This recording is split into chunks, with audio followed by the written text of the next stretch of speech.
Hello friends, இப்போ நம்ம சேனலில் ஒரு சூப்பரான மீன் வறுவல் தான் எப்படி செய்கிறதுன்னு பார்க்க போகிறோம். கொஞ்சம் கூட மசாலா உதிராமல்.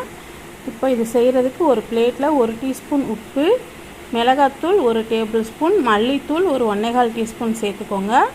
சோம்பு பவுடர் 1 டீஸ்பூன் அளவுக்கு சேர்த்துக்கோங்க. இது புளி தண்ணி, இது ஒரு 4 டேபிள் ஸ்பூன் அளவுக்கு நான் கரைச்சி எடுத்து வச்சுருக்கேன். அதையும் சேர்த்துட்டு நம்ம நல்லா மிக்ஸ் பண்ணிக்கலாம். இந்த மசாலா கொஞ்சம் நல்லா திக்காக இருக்கணும். ரொம்ப தண்ணியாக கலந்துட வேணாம். கொஞ்சம் நல்லாவே திக்காகவே இந்த மாதிரி கலந்துக்கோங்க. இதில் 1 டேபிள் ஸ்பூன் அளவுக்கு இஞ்சி பூண்டு பேஸ்ட்டு சேர்த்துட்டு நல்லா மிக்ஸ் பண்ணி விடுங்க.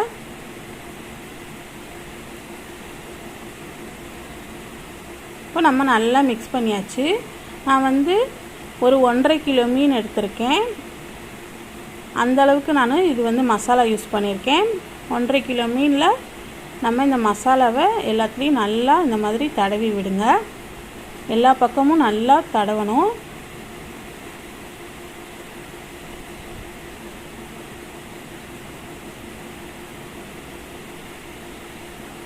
இப்போ நல்லா இந்த மாதிரி தடவி இதை கரெக்டாக ஒரு அரை மணி நேரத்துலேருந்து 1 மணி நேரம் நல்லா ஊற வச்சுருங்க. மீனில் நல்லா உப்பு காரம்லாம் இறங்கி நம்ம பொரிக்கும் போது நல்லா டேஸ்ட்டாக இருக்கும். இப்போ இதுக்கு ஒரு மசாலா பவுடர் செய்கிறதுக்கு 1 டீஸ்பூன் உப்பு, ஒரு 1.5 டேபிள் ஸ்பூன் அளவுக்கு காஷ்மீரி மிளகாத்தூள், 1 டேபிள் ஸ்பூன் தனியாத்தூள், சோம்புத்தூள் 1 டீஸ்பூன், மிளகுத்தூள் 1 டீஸ்பூன், கரம் மசாலா 1 டீஸ்பூன் சேர்த்துக்கோங்க. அப்புறம் சீரகத்தூள் 1 டீஸ்பூன். இது ஒரு 2 கொத்து கருவேப்பிலையை நல்லா பச்சையாக பொடி பண்ணி எடுத்துகிட்டு வந்திருக்கேன். அதையும் நம்ம சேர்த்துக்கலாம். இந்த கருவேப்பிலை இந்த மாதிரி ஃப்ரெஷ்ஷாக அரைச்சி செய்கிறதுனால நல்லா வாசனையாக சூப்பராக இருக்கும் மீன் ஃப்ளேவரு. இதில் ஒரு 4 டேபிள் ஸ்பூன் அளவுக்கு அரிசி மாவு, அப்புறம் சோளம் மாவு ஒரு 2 டேபிள் ஸ்பூன் சேர்த்துட்டு நல்லா மிக்ஸ் பண்ணி கொடுங்க. இந்த அரிசி மாவு, கார்ன்ஃப்ளவர் கூட நம்ம சேர்த்த மசாலா பொருட்கள் எல்லாமே நல்லா மிக்ஸ் ஆகணும். மிக்ஸ் ஆக வரைக்கும் நல்லா கலந்து விட்டுட்டு கொஞ்சம் இந்த மசாலாவை பரப்பின மாதிரி வச்சுக்கோங்க. நம்ம ஏற்கனவே ஊற வச்சுருக்க மீனை இந்த பொடியில் நல்லா டிப் பண்ணி எடுக்கணும், எல்லா பக்கமும் படுற மாதிரி.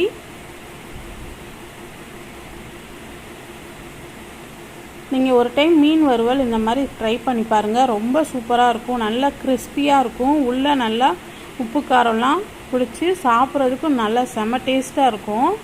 நம்ம எல்லா மீன்லையும் இதே மாதிரி கலந்துக்க போகிறோம்.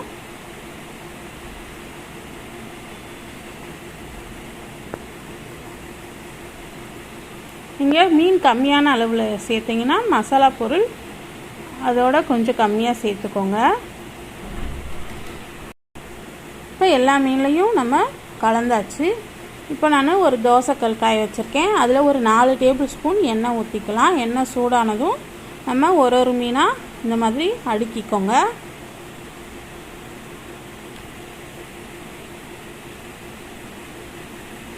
இப்போ இதை ஒரு 2 நிமிஷத்துக்கு அப்புறம் நம்ம திருப்பி விடலாம். பார்க்கவே நல்லா கலர்ஃபுல்லாக இருக்கும். சாப்பிட்றதுக்கும் நல்லா கிறிஸ்பியாகவும் உள்ளே நல்லா சாஃப்டாகவும் இருக்கும். இப்போ எல்லா மீனையும் திருப்பி போட்டு ஒரு 5 நிமிஷம் மீடியம் ஃப்ளேமில் வச்சு இந்த மாதிரி பொரித்து எடுத்துக்கோங்க. நம்ம மீன் வறுவல் சூப்பராக ரெடி ஆகிடும். கண்டிப்பாக ட்ரை பண்ணி பாருங்கள். இந்த மெத்தடில் ரொம்பவே சூப்பராக இருக்கும். இப்போ மீன் நல்லா வெந்து வந்துருச்சு. நம்ம எண்ணெயிலேருந்து வடித்து எடுத்து வச்சுக்கலாம்.